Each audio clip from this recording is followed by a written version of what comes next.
So let's see. Matt has his name. Derek has his name. Oh my God, you guys are so professional. Probably should have put my last name. Oh, I think it's Derek. Has the Grim Reaper Yeah. He's thing probably going. out on his back porch. Oh yeah. There you go. That's fantastic. I'm running a couple minutes behind. Yeah, we're like dead on time. I'm not sure that you're a rock band. Everybody was early. Everybody knows how to use Zoom. And I'm loving this format. And the fact they have your names up is a big bonus. So I was telling Maurice, this is actually my second interview ever. And I have an idea of where I want the channel to go and all that. But if anybody's nervous, screw it, because I'm just winging this as we go along. And I don't think I'm not going to slag anybody in the video ever. I've noticed up in the Raleigh area, the band seemed pretty tight, but I'm just paying attention to the scene. So bands like Holy Roller, Doomsday Prophet, bands like that, they seem to get along and be very inviting. I've actually not to interrupt you, but I've actually talked to one of the guys from Doomsday Prophet, and that's one of the bands that's interested in working with us. Yeah, they give me the impression, and then Grasping Air Booking. Have you talked to them? Yeah. Actually, as a matter of fact, that's one of the booking companies that I think we're going to be able to do something with. Yeah, because I think it was last week they went, "Ooh, we have a cancellation. Anybody want a gig?" And then boom, bang, bang. It might have been Lurch, who I just discovered yesterday. That blew my mind. Nice. So I'm this close to turning this into a North Carolina specific channel, but I'm not sure how much reach any of us. Where are you located? I'm in Apex. I'm just south of. Okay, I'm in. I'm actually, I guess, the only one in South Carolina, but I'm in Fort Mill, so I'm very close to the border. Oh my goodness! Now I'm an addiction counselor, so the only thing I know about Gastonia is we used to send patients down there for inpatient. Which okay, thank you for getting the irony there. So when I was working up in the DC area, Gastonia was our first call for anybody that needed inpatient for opioids, because they were the only ones that would deal with methadone or Suboxone. Oh damn. So yeah, but this interview ain't about me. So I wanted to interview you though. I wanted to ask you about the meaning behind your username and stuff, because I saw somewhere that you're an addiction counselor and stuff, but I was just wondering like what clean and sober stoner means. I might actually keep that in the interview. So I owe you $20 for asking me that. It's highly offensive to Narcotics Anonymous and Alcoholics Anonymous because it's a mixed message. Does that make any sense? So in NA you're clean, and in AA you're sober. So to say clean and sober means you are confused as to what you're doing. At least back in the 90s, so clean and sober stoner is a jab at recovery and at the music scene a little bit. So plus it sounds good. It's like it's one of those names. I think when people hear it, it's like you just remember it. So I'm a sarcastic asshole 90% of the time. I'm a heretic in the addiction field. So it's mostly a playful jab at the insular culture of recovery. And then the whole stoner thing. I mean, not everybody can be Matt Pike, which is smoking, half a pound of weed, going on stage with his shirt off and remembering the freaking chords. So that's where it comes from. And I'm a marijuana legalization advocate, in case anybody's wondering. Excellent. The legal consequences are horrifying. Way worse than the physical. So, did I answer your question, Sarah? I think so. I guess I was just wondering also how the stoner metal stuff, I was assuming it ties into that. It does. Because for me, the music was every bit as important as AA and NA in my recovery. I think I don't need to use drugs because the music gets me so darn high and it just excites me. And I'm not blowing smoke. Your first single, Tenebris, just like ripped my soul out. It was like, oh my God. That's awesome.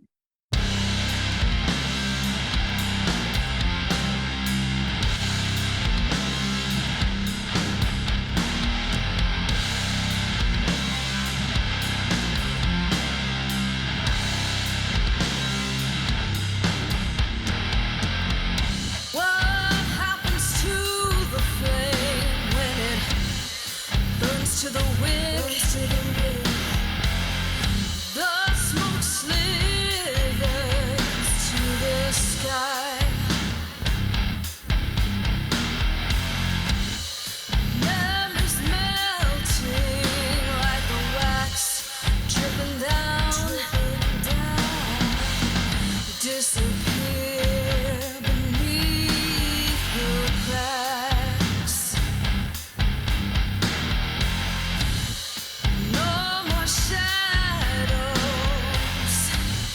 Dancing on the wall when the spark fades to black. Another ride, another destination, another life, a great beyond.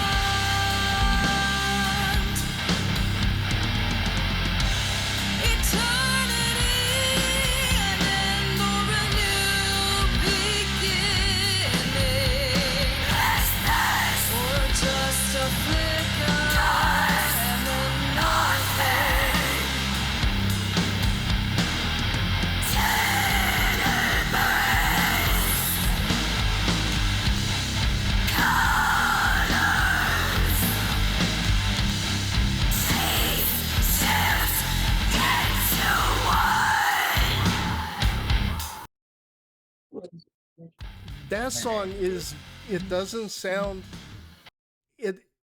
Tenebris doesn't sound like one of the first songs for a new band.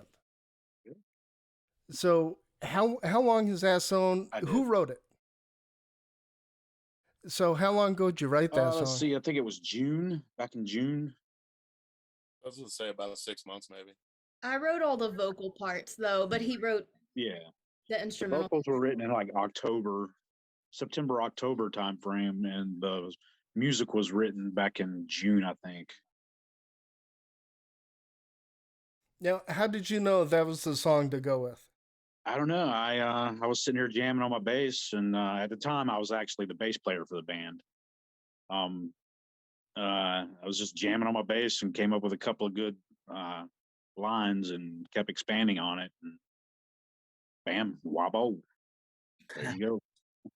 Now, did you have the song title then, or did that come from the Sarah's? So you knew right at the beginning. And then I based the lyrics and the melody off of just the title and like the feel of it.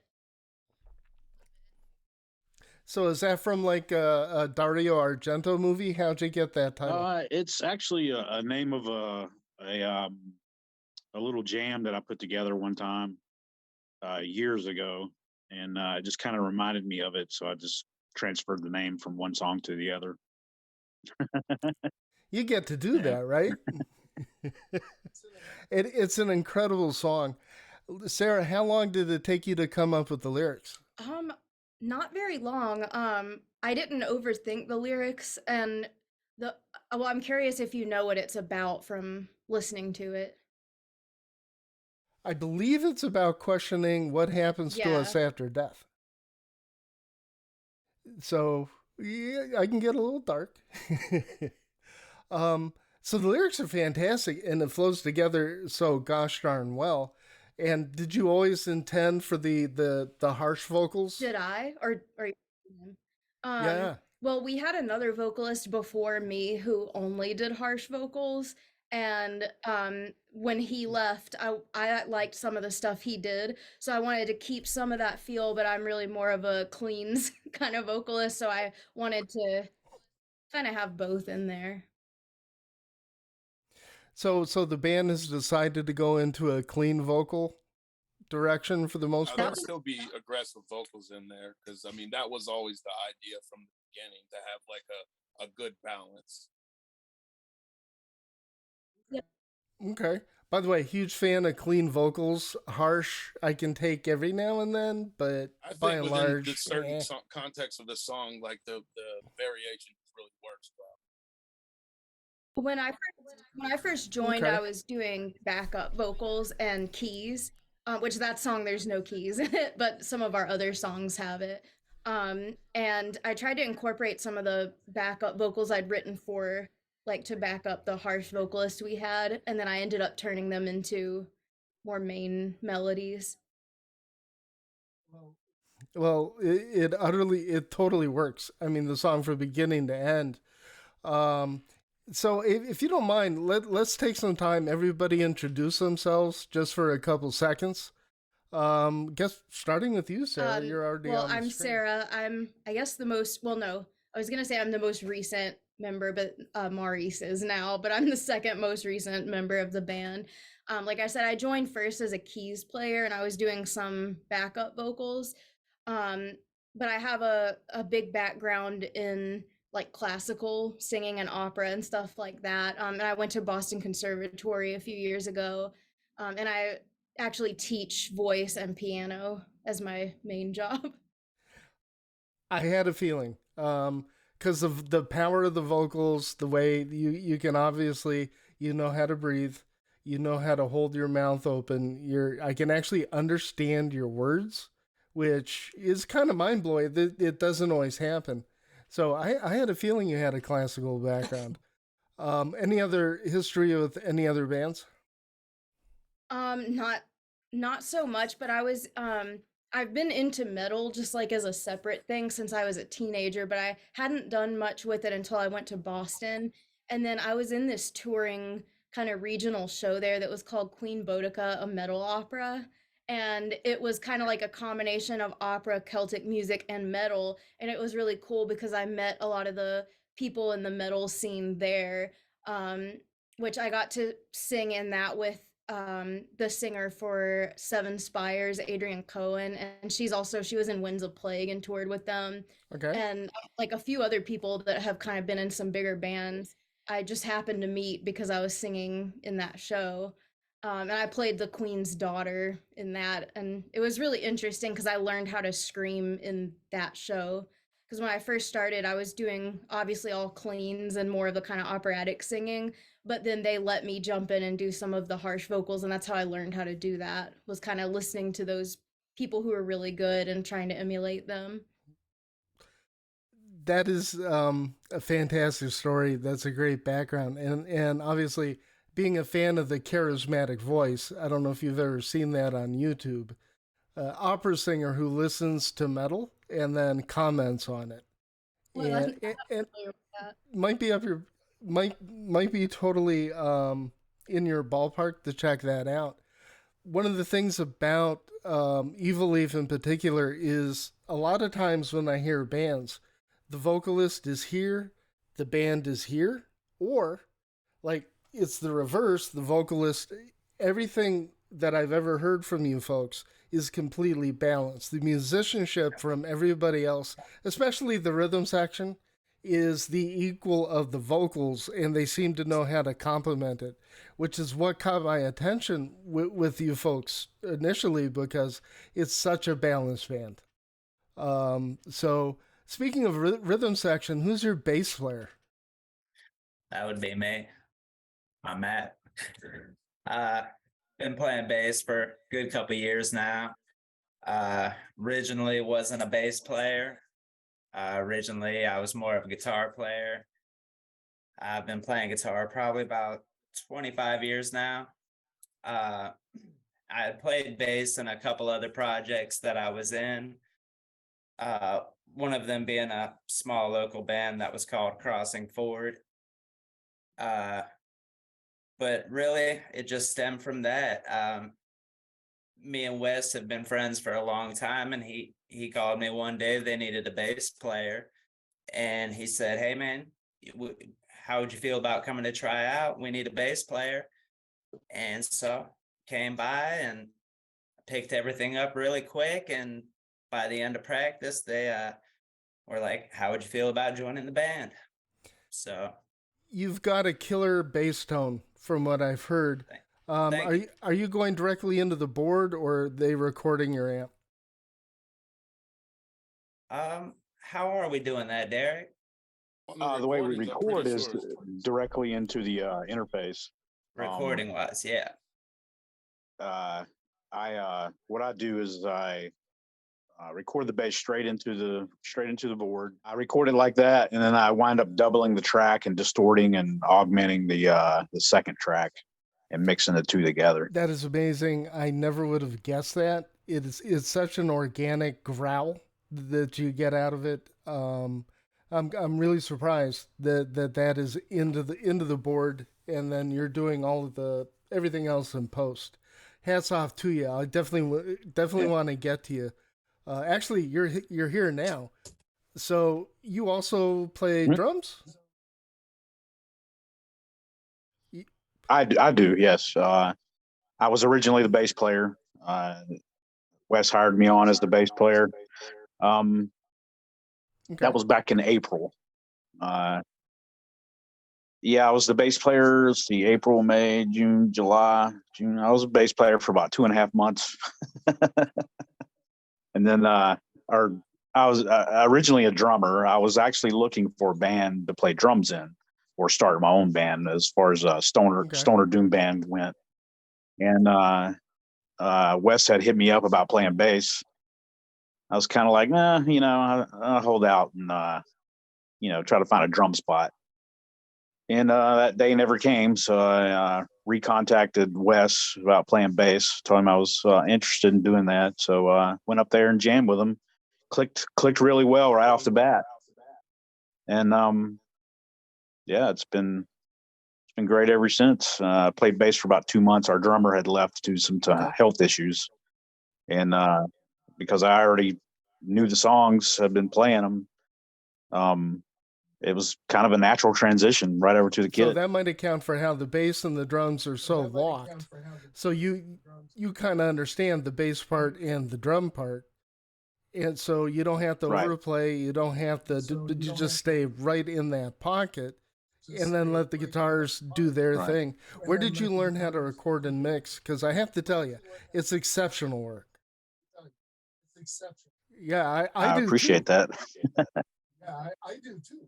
I started back in 2012.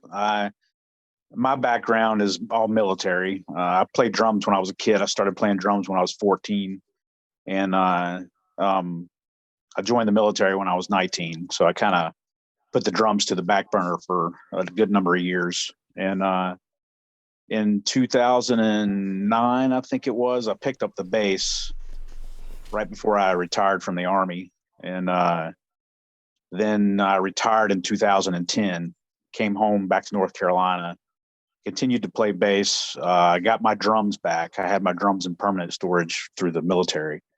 I got my drums back, started playing those again, and started playing drums again, kind of both at the same time.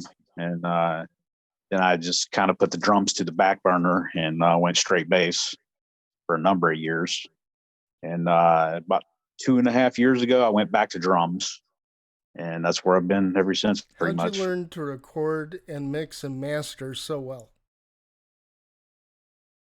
All on my own. Trial and error. I've got to hear one of your failures someday, just so I can wrap my head around it. You've got a great sound. It doesn't sound overly processed. You haven't brick walled it so that it's squished like a brick. You've got dynamics. Everything sounds great. So hats off to you. What is it about drummers? Like, I think Monolord, the drummer, does all the recording and mastering for them. So seems to be a trend. That's cool. Rhythm guitar. spend thousands and thousands of dollars hiring somebody to do it. I mean, you do it especially yourself, nowadays. man. Sometime if you'd be open to it, I might want to do a separate follow-up interview on the equipment and the process, the plugins, what DAW you're using, stuff like that. Because I'm fascinated. I'm not sure the average audience, whoever's watching this, would be interested in that, but it would be cool to geek out on that. Yeah, it's definitely my domain. I'm so fascinated and just in love with mixing and music in general, just making music in general, all the way down to the mixing process, and just infatuated with it. And it's all I do. 12 hours, 14 hours a day. It's all I do. Today I've been mixing since 9 o'clock this morning, and yesterday I pulled a 12-hour day. You know, and does it feel like work? I'm Does it totally feel like addicted work? to it. It It's does like, not feel like darn, I work have at to go to all. bed Nope. now. Right, exactly. It's like, holy crap, the day is That's over. awesome. Shit. Thanks. Rhythm guitar or first guitar. How do you look at it? Is rhythm or do you do co-leads? Yeah, that's kind of how we see it, as me on rhythm and Maurice lead. So what's your relationship to the writing process? Do you write? How much of the music do you write? Pretty much everything but Tenebris I've wrote. Okay. Your rhythm playing is, of course, it's exceptional. Like every single aspect of the band, it just seems to fit really, really well together. What's your process, if you have one at all? Are you just sitting, coming up with riffs, and then recording them? What would Tony Iommi do? A lot of cocaine.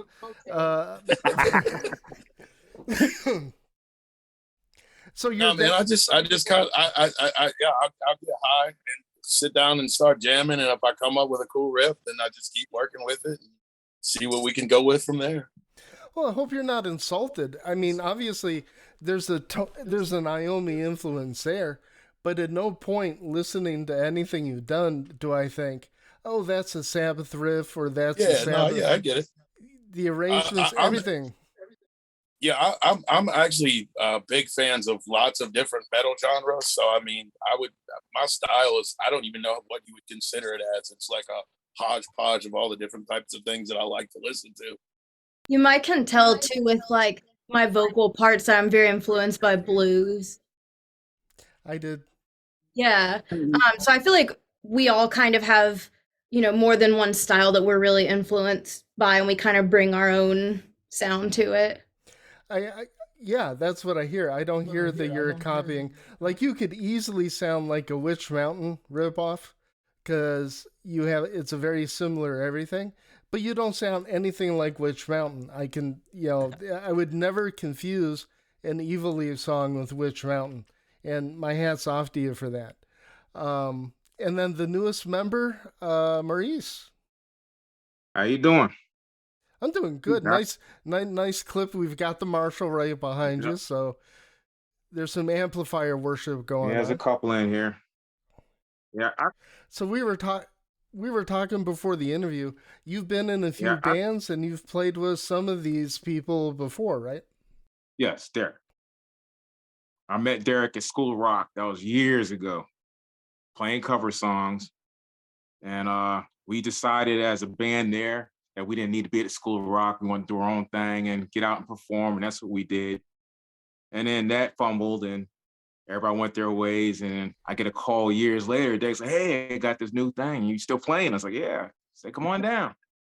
So I get down there and hear these guys playing. I was like, "Wow, this is great. This is different. They got their own sound, and there's a plus that they're doing their own material." Because Derek's like, "Oh, we don't do cover songs." So I was with the whole thing with this original stuff. I like it because all of us are musicians. Right. Real musicians create. And that's what I love about this right How here. long do you play the same leads they had before, or are you doing your own thing, or a combination? Some of it was a combination. Majority of it was just new stuff I added to it. Well, we're in the process still putting it together, but it's coming out good, real good. So Everybody's ready. Everybody's ready to release everything. Okay, Oh yeah. so we have a That's right. you have a new EP that I think the recording's done. Am I right? It's just Just about. I about. think we might be adding one more song. To turn it into an LP or It'll be 4 or 5 songs, and we're gonna have like a little intro track. awesome. Any ideas when you're gonna unleash that on us? We're shooting for like mid-February, at the end of February at the latest. That quick? Self-released, or are you looking for? Well, because we have pretty much everything done. It's just the one last song. Are you self-releasing? Yeah, pretty much. We're independent. We pretty much do DIY everything so far. Any desire to get with any of the labels? Ripple, Dune Alter, Small Stone? I mean, we would definitely be open to hearing what they have to say. That's for sure. Yeah. Yep. Yeah, but I was wondering if you want to stay independent. Like how's your response been on Bandcamp for Tenebris? Pretty well, actually. I think from just being the no-name band coming out of nowhere. Yeah, I'm not asking for $1, but did it exceed expectations? Or are you like, oh my god, I can't believe this, or is like, oh, we got to do something? Well, with Bandcamp, the problem with that is a lot of the streaming services, it's behind about 3 months on their reporting. So when we release back in mid-December, we're not even going to know the numbers that we got from December until probably mid-February when we're about to drop the album. Okay. Yeah, I had no idea about that. Thanks for letting me know that. Your social media presence is pretty gosh darn good. And Matt, you handle most of that, right? Well, we all kind of have our input on Facebook. I try to, make sure I'm putting something up there at least daily or a couple times a week. As far as our Instagram, at Evil Leaf Music, Sarah handles most of that side. Okay, we've interacted a couple times. That's good to know. Yeah, that's me. Okay. I heard a radio broadcast of yours. Was that 2 weeks ago? What? You talking about the Yeah, that Rise was Guys? It's all about a week and a half. Yeah, that morning zoo thing. How was that for you guys? it actually went really good, in my opinion. I'm glad to hear that. It sounded to me like they didn't know what to do with you, but for you it went pretty well. So I want to hear about that. That's great. Yeah, it definitely isn't the normal style that they play on that radio station. They play a lot of 90s, early 2000s, alternative and rock. But that's a segment that they do each week, and it's for specifically unsigned bands. And they say they'll play anything from, rap to country to metal. And when right after we dropped that song, I asked everybody, I said, guys, I really want to send this in. What do you think about it? And everybody was a little nervous about it, including myself. But it went pretty well. We've gotten a good response. We've gotten a lot of views and follows since then. And we just keep getting more. And so I'm pretty thankful that they did that for us. The most memorable line for that for me was, "Are you all witches?" So, tell me more about that reaction. So when you're asked a question like that, at any response, does it bother you? Is it fine? Water off a duck's back? I mean, I was flattered that they thought I was a witch. so newbie doomer, which is what I call my girlfriend, she listened to it. And by the way, morning shows are just obnoxious. They're paid to be obnoxious, and I get that. And she didn't understand where it came from, so I quickly found the Facebook. You guys are all by the fire doing the horns. I'm like, Well, it's kind of the image of the music, right? So Pretty much, Sarah, yes. do you write mostly occult based themes or darker themes, or where do you pull your inspiration for lyrics from? I feel like the way that we've done all the writing so far is that they write, the instrumental parts first and record it, and I listen to it over and over, and I try to just get words that I feel like fit the theme of the music. And I'm also one of those people who I'm kind of have synesthesia, so I picture different colors when I hear music, and I try to think of lyrics that kind of match the textures and colors that the sound brings to mind when I'm hearing it. I wouldn't say it's a lot of occult stuff, really. I'm not sure. I think they said that because of the picture, Yeah, yeah. so than the lyrics. Well, and Tenebris's kind of has that dark, doomy, vibe to it. I can see where they would think it, but it felt to me a little bit of a cliche. So I do wonder how the band reacts to that. Okay, so who are there's two of you. So who is on there? Me and Matt was on the show. How was it for you? It was bad. I mean, they was kind of having some fun with some of the stuff that we were saying, but a little bit obnoxious, like you said. But it was nice to get to hear our song promoted. They all liked it and had good things to say about it, which was I good. thought it was funny that they thought I was two different vocalists. Did you hear that Yeah. part? Oh yeah. Oh yeah. I listened to it. I think I listened to it twice, just to get a sense. This is another reason and I know nothing but praise for the whole band, but you seem very professional about it. You seem to understand that's part of it. So nothing's really ruffling your feathers. And that's pretty good. What else do you have in the pipeline? I know you had a promoter had to cancel on a gig. Yeah, unfortunately, there was some kind of altercation with one of the bands that he promoted in the venue, and so now they're not going to work together anymore. So the venue and the promoter aren't going to work together? Yeah. So we don't know if we're going to get rebooked at another venue with the same promoter, but as of now, it's just kind of in limbo. Have you played any gigs yet? No, we've been trying like hell to get some. That's the bad part about this area. What I was saying earlier, how it's so clicky, man. You got to find someone to get in with to get on the stage. This is why I'm so excited and a little nervous to be interviewing you folks this early in, because I swear, I honestly think that you're going to become something kind of big in the scene. You're doing something that's familiar, but it's a completely different take on it. And I think it's the professionalism, the ear, the way you folks put something together. I'm totally betting on Evil Leaf. By the way, Evil Leaf, who came up with the name? Me and Derek did. I'm actually the only founding member left, man. And originally we was called Evil Leaves, right? Just like a play on words. Right.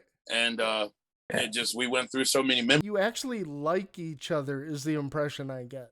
I was about Absolutely. to say that. Yeah, I feel like we get along so well in our rehearsal. Like we're all very kind of chill personalities. Right. And so I feel like we all get along very well, and our rehearsals are very productive. We don't like play while someone's talking and that kind of stuff. It's like we plan out what we're gonna do. We have a whiteboard in there. We're very organized.